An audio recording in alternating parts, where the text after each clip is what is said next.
Present the colors.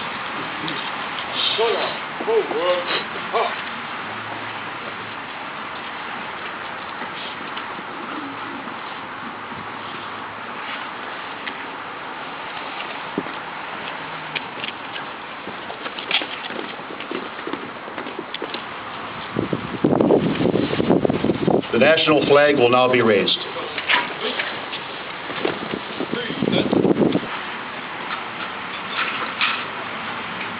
Present first.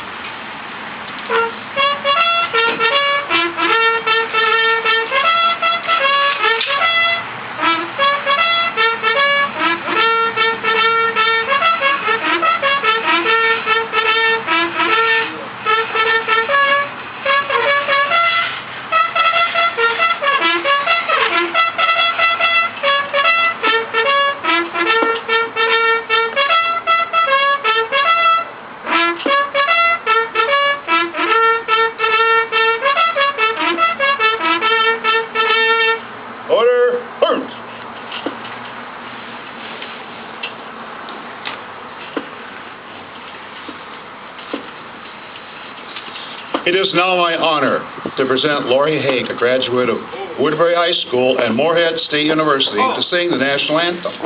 Lori?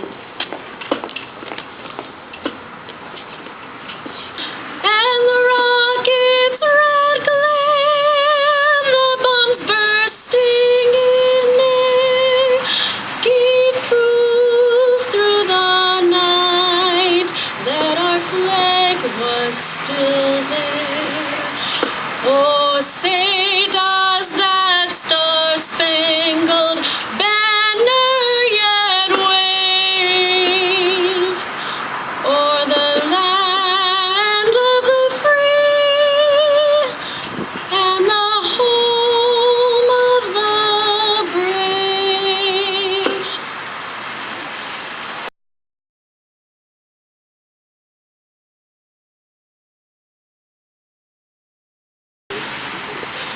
It is now my honor to present to you First Sergeant Andrew Paul Haig. First Sergeant Haig is the epitome of the true citizen soldier and what the Constitution envisioned as the militia soldier. One that served the nation in the militia in each state, always ready to defend our nation when needed. Andrew, or as we affectionately call him, Andy, joined the Army National Guard following his graduation from Armstrong High in Plymouth, Minnesota. While serving, he attended and graduated cum laude from Mankato State University, a member of E Battery 151st Field Artillery in Anoka, Minnesota, and having worked in various civilian jobs, Andy deployed with ETAB to Bosnia for 1 year in 1996. Our son John served with him at that time. Following that call, Andy was deployed with ETAB to Kosovo for 1 year, returning in 2000. Then, following the start of hostilities in Iraq in 2004, Andy was deployed with E-Battery for 1 year to Iraq. Then again, in 2005, he was deployed with the Minnesota National Guard 34th Infantry Division to Iraq. This mobilization is still the recorded longest single deployment of an Army division to a war zone during the conflict in Iraq and Afghanistan. Following that deployment, Andy was deployed to Afghanistan as an artillery NATO advisor. And since his return in 2012, he's finally been able to settle down into civilian life, remaining in the National Guard and being promoted to First Sergeant of his unit, Echo Battery 151st Artillery. With now 23 years of dedicated service to his nation, Andy is employed with the U.S. Department of Veterans Affairs at Fort Snelling, supporting veterans in their needs for assistance from the VA.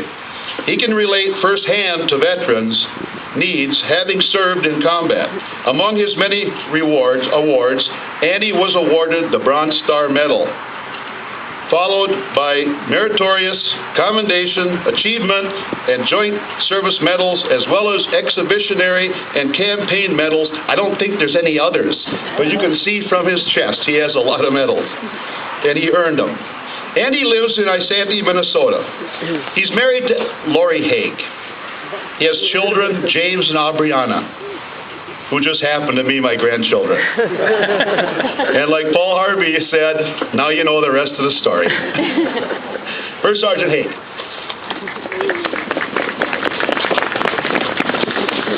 Thank you for the warm introduction, General Schuster, on this cool November afternoon.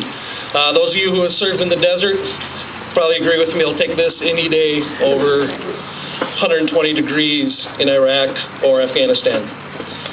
General, Mayor Stevens, ladies and gentlemen, and service member who have served or are currently serving today in our armed forces. And lastly, I'd like to recognize, as Mayor Stevens did, the parents, brothers and sisters, sons and daughters, and spouses of our veterans who have had to say goodbye to their loved ones as they left to serve. Good afternoon. It is indeed an honor and a privilege to stand before you today on Veterans Day. Today we'll join fellow Americans, neighbors, family, friends, and employers in remembering the sacrifices of our military men and women and their roles in ensuring the freedoms of this great nation. As many of you know, Veterans Day, formerly called Armistice Day, officially ended hostilities of World War I with the signing of the Treaty of Versailles on June 28, 1919. The ceasefire, however, actually took place 7 months prior on the 11th hour of the 11th day of the 11th month in 1918. Armistice Day, a day to honor World War I veterans, became a legal holiday in 1938. Presented before you is a display of some of the uniform articles worn by service members while serving in the trenches of World War I. 16 years following the proclamation of Armistice Day in 1954, a movement took place to broaden the scope of this commemorative day in an effort to recognize all veterans. This change in legislation resulted, as General Schuster mentioned, in a change of the name to Veterans Day. The first Veterans Day proclamation, issued by President Dwight D. Eisenhower on October 8, 1954, called upon all Americans to solemnly remember the sacrifices of all those who fought so valiantly on the seas, in the air, and on the foreign shores to preserve our heritage of freedom. And let's commit ourselves to the task of promoting an enduring peace so that their efforts shall not have been in vain. This past summer, here in Minnesota, we paused several times to recognize Vietnam-era veterans on the 50th commemoration of the Vietnam War. At military appreciation games with our professional sports teams, during a parade of 2,500 Vietnam-era veterans at the Minnesota State Fair, and several other community programs throughout the state. This summer, the Minnesota National Guard also paid homage to the Minnesota men of the Civil War. 150 years ago, the 1st Minnesota countercharged the Alabama Brigade at Gettysburg, resulting in the largest loss by a surviving military unit in a single-day engagement during the Civil War. Their selfless service in holding their position was crucial to the future success of the Union Army during the battle. Today, there are more than 20,000 soldiers, Marines, airmen, and Coast Guardians serving our country who call Minnesota their home. We have also more than 400,000 veterans residing in the state. Surprisingly, these men and women represent less than 1% of our population. Now, as a big fan of military history, I want to tell you an inspiring story that I recently learned about that combines some Minnesota military history with the efforts of a small community to honor 4 veterans who perished 50 years ago.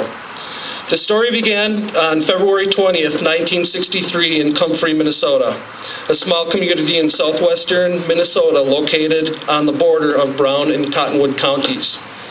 That afternoon, a B-47 Stratojet took off from Lincoln Air Force Base, Lincoln, Nebraska, on a training mission and headed towards a bomb scoring site near Heron Lake, Minnesota.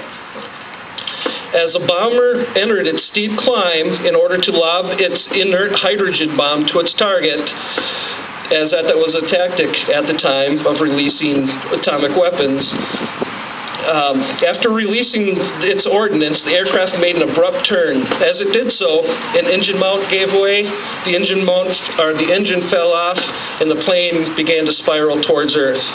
The pilot and co-pilot were able to eject, but were dragged to their deaths by their parachutes from the extremely high winds over the frozen ground on that day with temperatures in the -20s.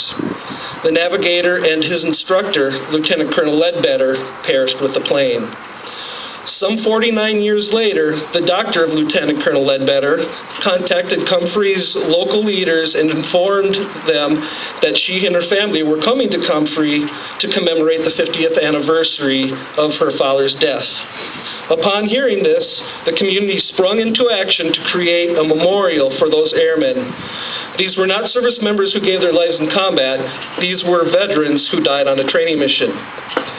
In the fall of 2012, the Brown County Veterans Council appropriated $1,000. Additional contributions came from the American Legion Post 244, their auxiliary, with more contributions from fundraising activities. The town, population 380 in 2012, raised $8,000 to build their memorial. On July 14, 2013, family members of the airmen, the Patriot Guard, civil leaders, the Civil Air Patrol, and dignitaries from the Minnesota Army National Guard descended upon the small town to dedicate a beautiful memorial to commemorate those airmen's lives and to say thank you to their families. Just as this community has built this memorial to celebrate our local veterans and to say thank you. So, to all my brothers and sisters who have worn the uniform, let it be known, you are admired and you are appreciated, and thank you.